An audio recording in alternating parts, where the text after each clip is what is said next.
To Strergthen, and today I'll be doing a how to strengthen your intuition video, okay? So the way I work for these is that a week before, or a couple of weeks before, I'll write an idea down and I'll let my mind percolate on it, and then at some point I will talk about it, and that's basically what is happening right now. And so I completely use my intuition for this. If you guys have any comments, if you want any subject to be touched upon, write in the box below, and it'll be my pleasure to address it. Now, this week's How to Strengthen Your Intuition video is going to be about knowing yourself, right? So, I mean, your intuition, a lot of your intuition comes from different parts of your psychic, of your body. Some will feel it more in their heart, others will feel it more in their gut, others will feel it more in their spleen. It depends on every single one of us. So it's very important to know where your intuition centers lie. Alright, not the spleen, sorry, it's the heart, the gut, or the spleen. So it's really important to know if you have a gut feeling and you listen to your gut more, that's generally where it comes from. That's where it's the strongest for you.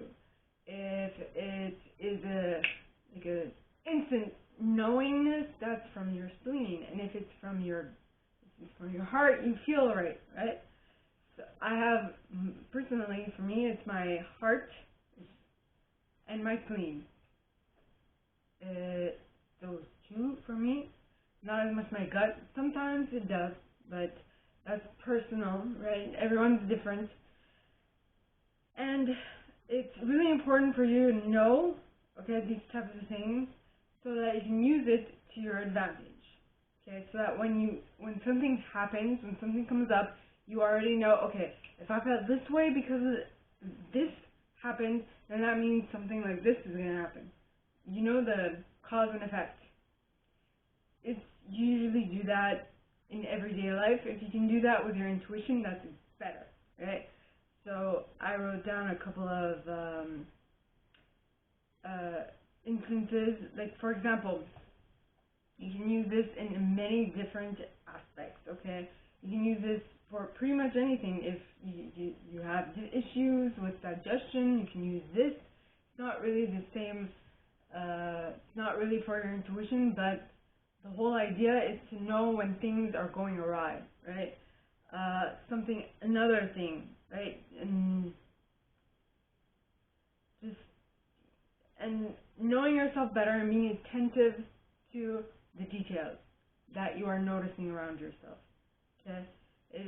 Well, I have been very much interested in interpersonal communication skills since college, so I've gone more deeply into that, which means I pay attention to what people are, the movements that they do, the way that they're speaking, like the tone, the rapidity, and all those things, and also the language they use. That's the way I've learned it. Other people have different ways, and that I'm not saying anyone's better, but I'm just saying that for me, everything that someone does has a significance. So I will, and this is sometimes to my detriment, I will read too much into things, right? So I have, technically, I'll notice people's mannerisms, I'll notice people's, it's called paraverbal communication. It's the tone they use, the rapidity, and all those things. Like, for example, one of the things that I've noticed is that when I get annoyed, right, when something worries me, what shows up is that I'm annoyed. And it's not because I'm annoyed at you, but I'm just worried. That's the way I show my worry. I've seen this also in my grandmother, which is funny. And I've seen it in her, so I'm like, okay, if I act like this, I think I need to rein that in. So it's quite interesting and very important for me, so that when the next time I become annoyed, I know that it's probably because I'm worried about something else, and that is what I need to pay attention to, right? And then there's figure out the reason why someone is, and what can, the double-edged sword in this is that this can not only be good for you, but it could also be beneficial for understanding why someone is doing something before judging them, right? It's being empathetic, it's being understanding, it's being more personable, it's creating a link, right? So all of this is going to help your intuition flourish. And for some people it might take some time, for others it might take less time, because there are some people who are more observant, other people who are more feeling-based, and there's many things, right? So it all depends on what you are, but what I can say is that if this is a new habit, usually to just instill a new habit, like to say, okay, I'm interested in creating more attention to this, it takes a month. But if you want to really bring it home, I would suggest you do this for 2 months. 60 days is the utmost, my prescription, okay? If you want to bring it home even more, you do it as long as it takes, and do it religiously until you have it ingrained within you. Okay, so new habit. I'm going to write that down. New habit. So it's basically a big part of that. It's about instilling new habits. If you would like to compare us to computers in being installing a new program, it would be installing a new program, right? But unfortunately, we're not like computers where you can just download the program and we're done. No. Unfortunately, we need to practice it a couple of times in order for that new program to be installed in our mainframe. It's how the computer of the human mind works. So it's important to figure out how you work. Another part of your intuition is just knowing how you operate, which is what I mentioned, knowing yourself better. So knowing how you operate and knowing how you can instill things within yourself to make sure that you notice these things, right?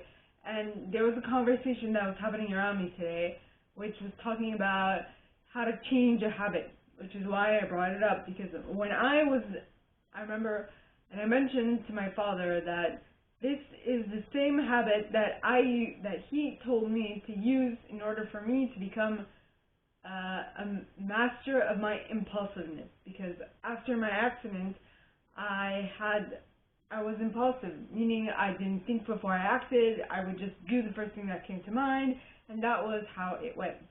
But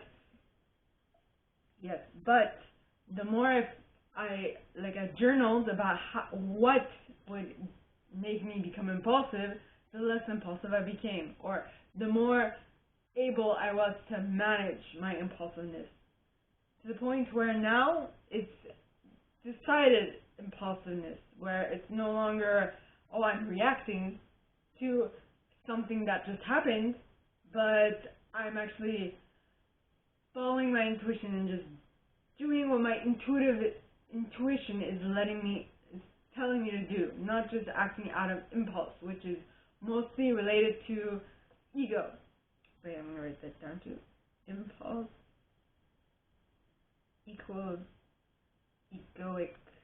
Could be the egoic agenda, which, if you don't know about it, can be detrimental to your your interpersonal connections, right? And so I'm talking mainly about this because this is what I've had difficulty with for a very long time. I did, yes.